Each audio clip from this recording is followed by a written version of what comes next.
Go to yeah. It said to understand society, positivist believes sociology. Positivists believe that sociology should follow the approach used in the natural science. Those are the positivists. They believe in scientific approach to research. So they believe that social world and the physical world are similar and so can be studied in the same way. Positivists also believe that it is possible to identify laws governing human behavior in much the same way that physicists and biologists identify laws governing the natural world. This can be achieved by using quantitative methods to establish correlations and be used to test a hypothesis.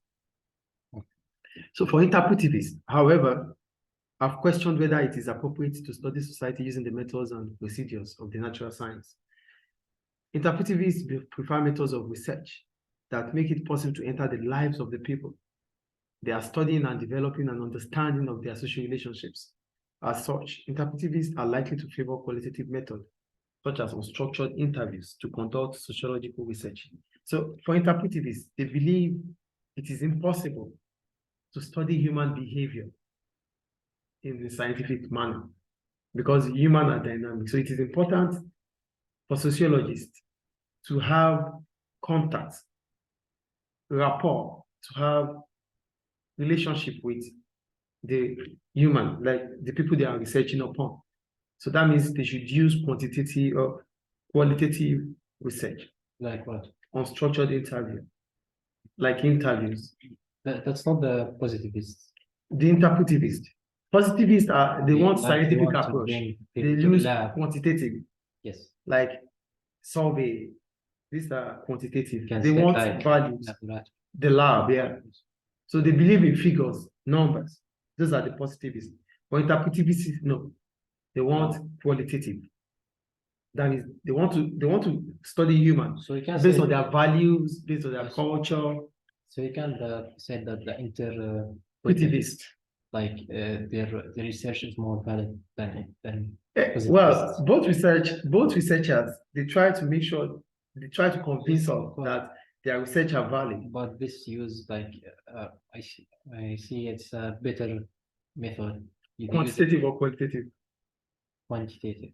Well, yeah, that is when you have to talk in terms of the positivist ideology. Yes. But for interpretivists, they wouldn't believe that.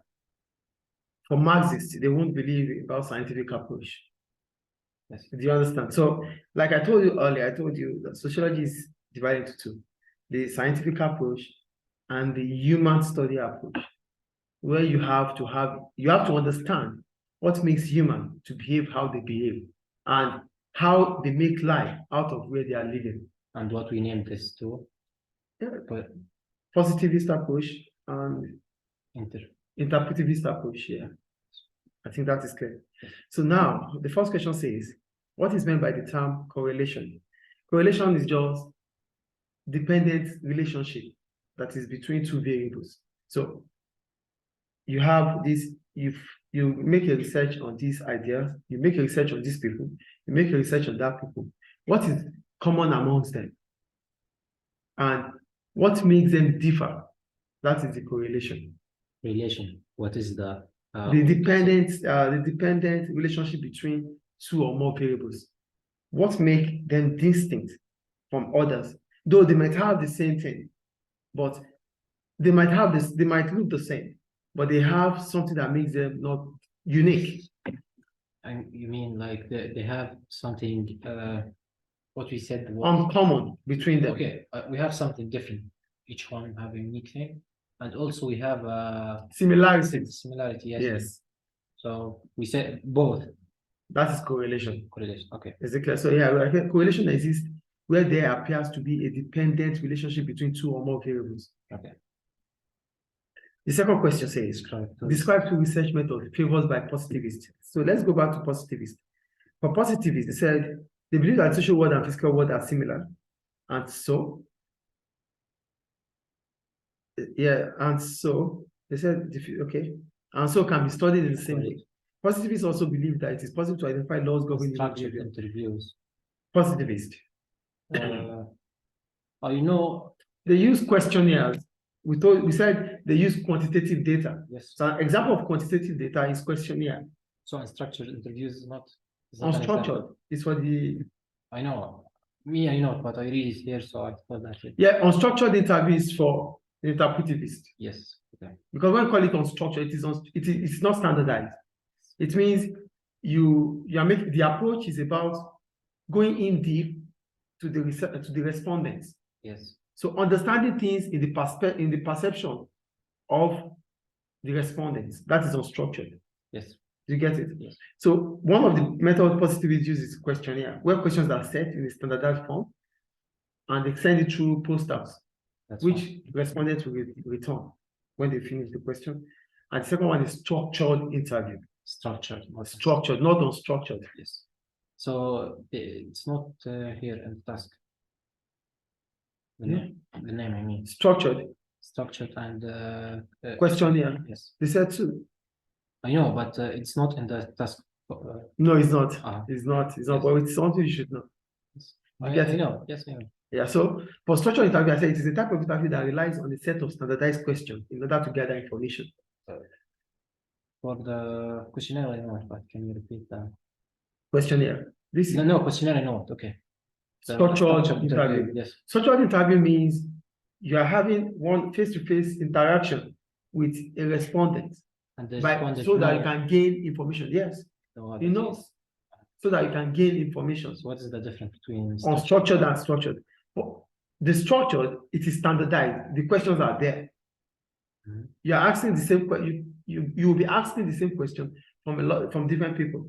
That is structured. It is standardized. It can be repeated. Yes. But unstructured interview is not standardized. It is not possible you repeat it because it has to be based on the perspective of the researcher, of the respondents. So questions will come in the course of interacting with the respondents or the participants. Yes. That is unstructured. So the situation, the environment, the situation around will bring about the questions you ask. That is unstructured. But for structured, these are questions that are standardized. They are there for you to ask the respondents or the participants, and he or she has to give you answers. So the same questions will be repeated for all respondents or participants. That's why I call it structured. Yes. Do you understand? So positivists believe through structured interview, they can gain validity and reliability, especially reliability, because you can use it again and again. Yes, and you'll see like if they are yes giving you the same answer or response. Yes. Is it clear? Yes. So the third question says, explain why interpretivists favor the use of unstructured interviews in sociological research. Yeah, I said interpretivists favor the use of unstructured interview in sociological research based on the following reason. One, it is flexible. Unstructured interview is flexible. How is it flexible? It is flexible because the researcher and the respondent have time to understand each other. The questions are not standardized. Do you get the point? Yeah. So you can probe it, you can clarify things, you can change the direction of the topic. That is flexibility. So we can say it's give like time and space for the interview. Yes, yes, that's flexibility. Yes. Because with unstructured interview, you can change the topic. It can be anything. Yes. Do you understand? So in as much as the participant is in line with with the topic, it could be wider. Yes. That's one. That's flexibility. Two, it promotes the opportunity to build relationship based on trust. And if there's trust, like there will be validity. If you reach with them like to be, when you have relationship with your respondents or participants, they trust you. Yes. As a result of that, they give you valid information. Yes. So because of that trust, the topic or the research might be valid. This is interpretivist approach. Okay. But for positivists, they feel with quantitative data, they will be able to get reliability. Reliability. Yes. Do you understand? The third point, it allows researchers to have in-depth and detailed understanding about what people really think and feel. Do you get the point? No. As researchers, the third point is having in-depth and detailed information about the respondents.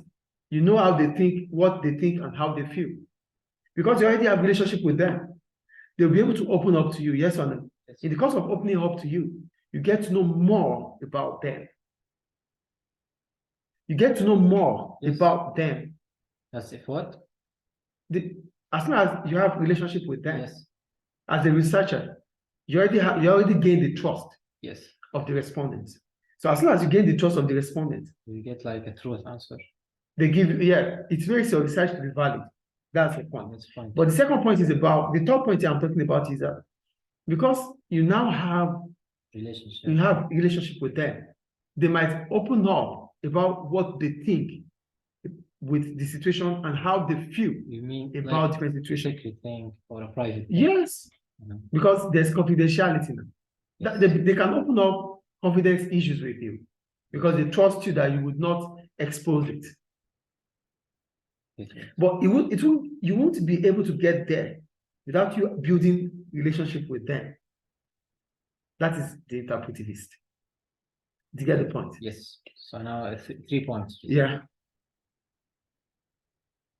So unstructured interviews enable researchers to hear the view of the respondents in their own perspective. So because it's unstructured, so that means whatever topic you discuss, you can also allow the respondent to say their view about it. Not only you questioning. They can also come up with some questions that relates to the topic. Do you get the point I'm making here? No. You know, it is unstructured interview. Yes. So as a result of that, it allows respondents or participants to share views with you. They can share their views with you too. Do you get the point? But I think it's not that different about the point before. About in-depth analysis is different. Details about people is not the same as sharing their views about topic. Views. Yes. The topic is about gender. We'll talk about gender. So It's there from the topic is about gender, but I'm discussing about me. What I have been doing in the past. I want you to enlighten me about this. Is it the same? No. It's not the same. So with unstructured interview, participants might even tell you things that is not related to the topic. But that won't happen if it's a questionnaire, because the questionnaire is standardized.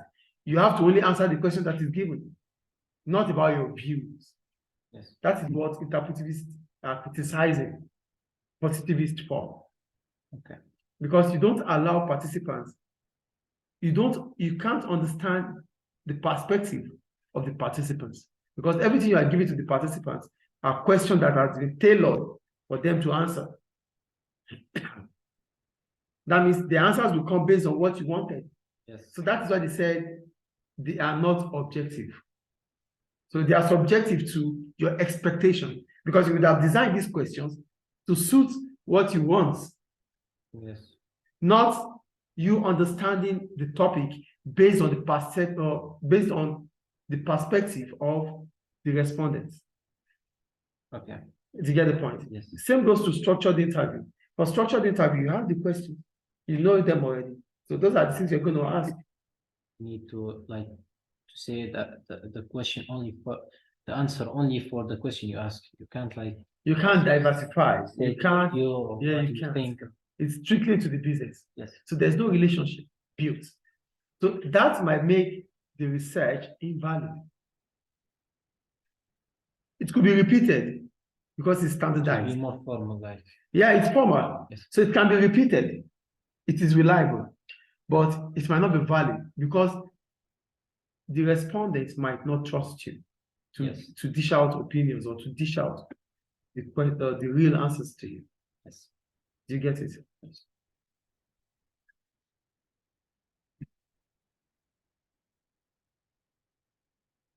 So we've got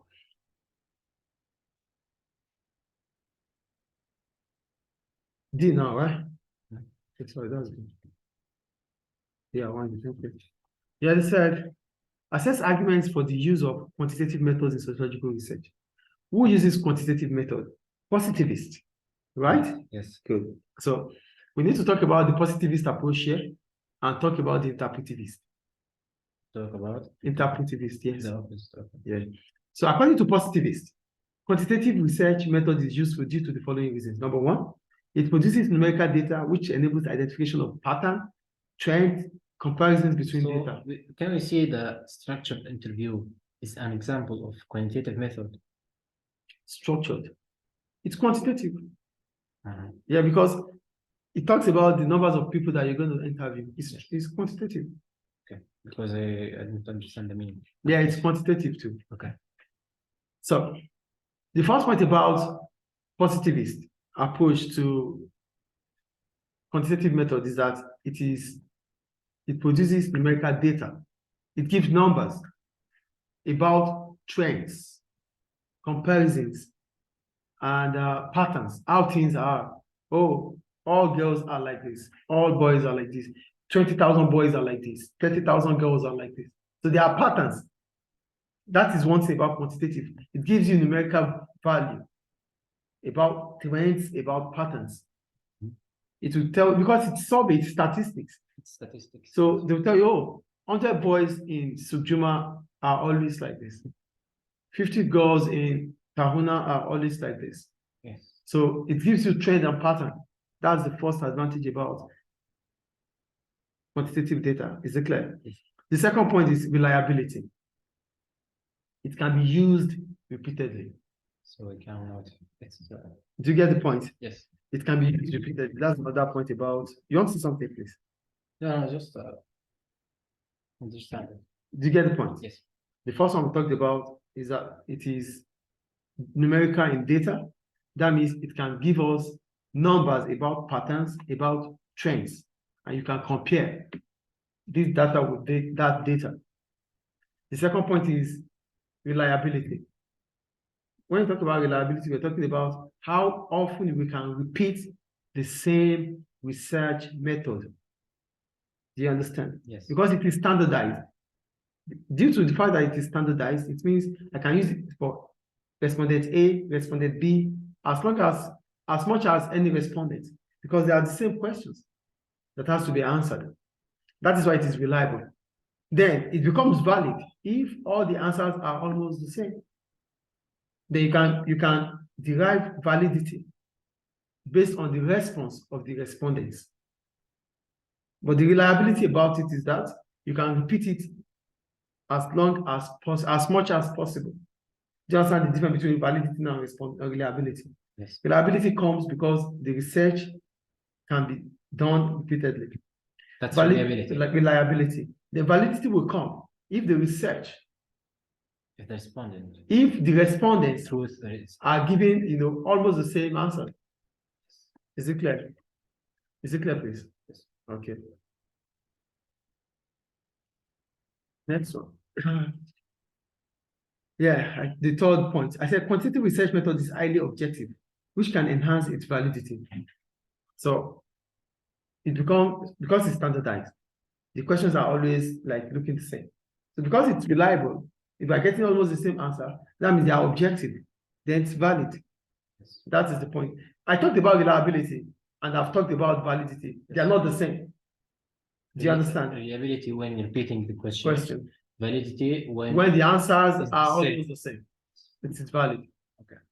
You can get validity through triangulation too, when you have to use different research methods. Validity with qualitative method. Sure. Course, yes. You can, because the validity will come in qualitative method, because you have gained the trust. Yes. You've gained the trust of the participants. But I thought that in quantitative data, quantitative method, we don't get the trust of. I'm talking about qualitative. Qualitative. Qualitative. Yeah, qualitative. So why you said it here? No, quantitative. Quantitative research method is highly objective, which can enhance its validity. Validity. Yeah, it enhances it because it's reliable. So if we have set out 100 people, 100 respondents, and get 90, 85 or 90% of it were almost the same answers, it's valid. It's valid, yes. But so reliability leads to validity. Yes. That is the point. Yes. Is it clear? Yes. So we go to then. However, interpretivists objected quantitative research because of one, humans have free will and can't be measured. They have ways they live their life. They are not restricted with one ideology. They cannot be packed in a laboratory. That's why they have free will. So they have the independence to move around, to take decisions. So how do you want to put them together? How do you want to make research on them scientifically? You could say you want them in the next 10 minutes and they're not there. That's true. You could come up with a structured interview and I might lie about everything. Yes. Do you understand? Yes. Okay, that's the first point. The second point, variables in the social world cannot be controlled. You can't control happiness. You can't control sadness. You can't control beauty. You can't control the variables because they are variables. They happen. They are not constant. So how can you control them? They are not chemicals that you have to just buy and put into the laboratory. Yes. So the social world is about variables. Yes. So everything changes. So it is not something that we can control.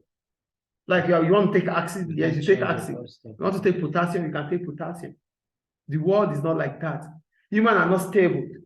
Yes. They are not stagnant. They are not stationed. So it is difficult for you to put them there and meet them there. Yes. That is the point. You get the second point. The third point. Quantitative methods are not suitable for studying human behavior. You can't study human behavior with quantitative methods. Maybe because the human behavior is changed. Yeah, it's dynamic. Yes. It's difficult for us to, you can't. So do you get the point I'm making about, it's quantitative I talked about here, but according to interpretivists, it's difficult to use quantitative method of the positivists to study human behavior. Is it clear? So that's about that. So go to question 2, right? I did question 3. It said, explain the aspects and explain and assess the Marxist view that social order is maintained through ideology. When we talk about ideology, we're talking about people's idea, how they come up with different solutions. Do you get the point? Mm-hmm. Ideology is your idea, your thinking, how you come up with these things, how you solve problems. These are your ideas. Yes. These are the ideology. Did you get the point of ideology? So for Marxists, the view of Marxists about social order is that the first thing is that the social world is characterized by conflict. That means the world is full of chaos, problems, disagreements. That is according to Marxists. So here he wrote, the social world is characterized by conflict, which means it is important to instill certain ideology in the mindset of the people to reduce chaos. So the social world is full of conflict. Then how do we solve this conflict?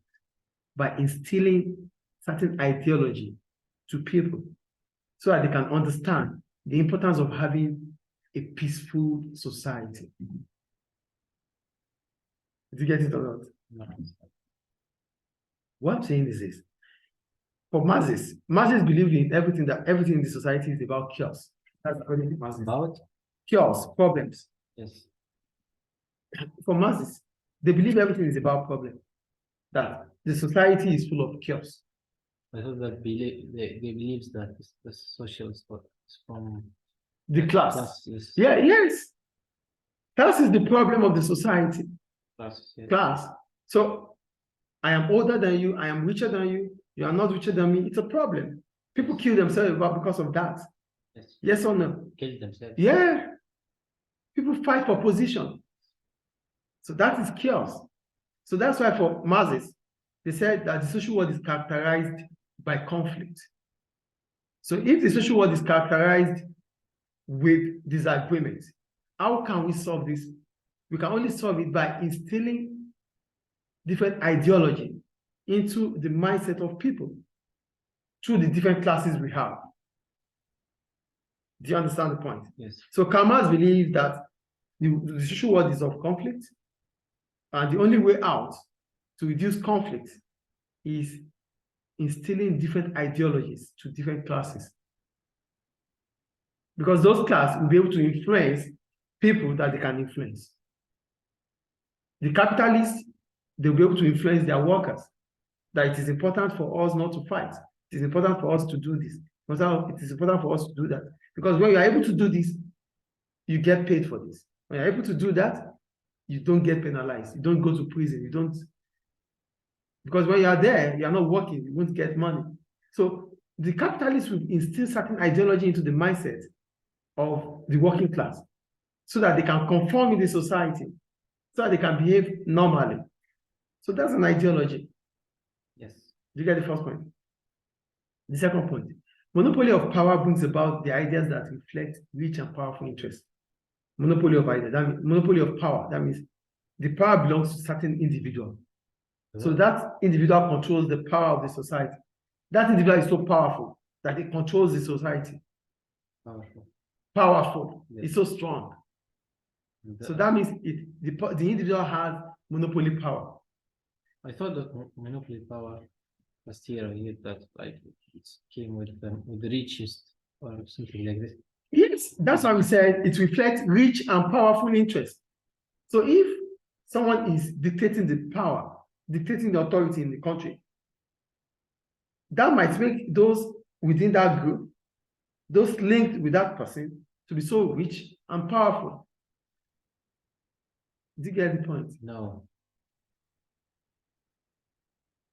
For Marxists, like I told you earlier, they believe that the society is full of class. The wealthy people, the ruling class, they are rich, right? As a result of that, they have monopoly of power. They keep power to themselves and people around them, because their interest is riches and power. Yes. So they will use the power they have to ensure that everyone around them is as much as powerful as they have. Yes. So the rest doesn't matter to them. But what matters to them is those that are around them. Do you get the point? The third point, putting things right or conformity is linked with certain economic factors, such as accessibility to some financial benefits. So another way we can talk about the social order being maintained with ideology is financial benefits. So people think people can be talked to. People will behave normal in the society because they are benefiting financially. You wouldn't see, if government of this country gives social benefits to the people, yes, they won't be fighting. Nobody wants to fight anyone. Do you understand? So it is an idea that let them have financial independence and there won't be problems. You get the point? Yes. So that is the point I'm making here. I said putting things right or conformity is linked with certain economic factor like finance. So people can be put in order with influence of money. There are some people that are so tough. They are rugged. They can do anything. But government will see them and put them aside by giving them money. Yes. So giving them money makes them to conform. Yes. So is it not an idea?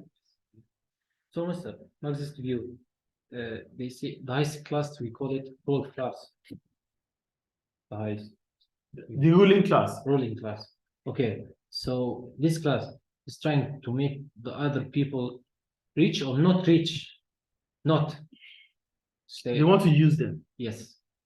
Because they still want them to always say yes, yes, sir, yes, sir to them. Yes. Is it clear? Yes. Shall we move on? However, for feminists, what do they say about Marxists due to feminists about Marxist ideology, about social order? I wrote, feminists reject the perspective of the masses as they believe conflict, ideology, and cohesion is based on gender, not class. For masses, they believe the social world is full of class. That is why there's chaos. Feminists say no, that especially the radical feminists, they believe that chaos in the society is because of the patriarchy system in the society, that men are given more opportunity than women. Not because of the Not because of class. That's Feminist. Feminist or Marxist? Feminists. Marxists are those that talk about class. So Marxists are saying that the problem in society is because of the class. Yes. I thought the opposite. No. Okay. So feminists said that the problem. Feminists said no. The main problem about the society is gender inequality. Yes. So here I go. I said, feminists reject the perspective of the masses as they believe conflict, ideology, and cohesion is based on gender, not class. Yes. That the problem is about how men treat women in the society. That is about feminists. Yes. For functionalists, they reject the analysis of Marxists too. They said everything about the society, the problem about the society can be solved through consensus. Consensus means we have different situations, we have different ideologies, but we are reaching agreements. That is consensus. Like the case of let's say Siraj and Aftar. Siraj and Aftar, then, not now. Siraj and Aftar, not the Bible. Siraj and Aftar. Yes. They were having issues, right? Yes. They could have reached consensus by agreeing, though they have different ideology. Yes. But they come down to agree. That is consensus. Yes.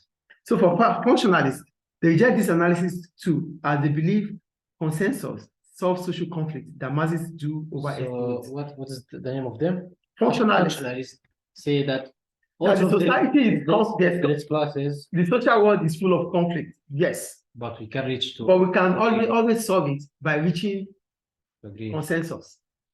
That masses are overestimating conflict. That they are talking too much about conflict. That conflict is nothing because there's consensus. Yeah. Did you get the point? For feminists, they said no to masses, but they are not supporting functionalists. For feminists, they said there's social conflict because there's gender inequality. For Marxists, they said there's social conflict because there's class differences. Yes. For functionalists, they said there's social conflict because there's social conflict, but it can be solved through consensus. Yes. Do you understand? So that's all about that chapter.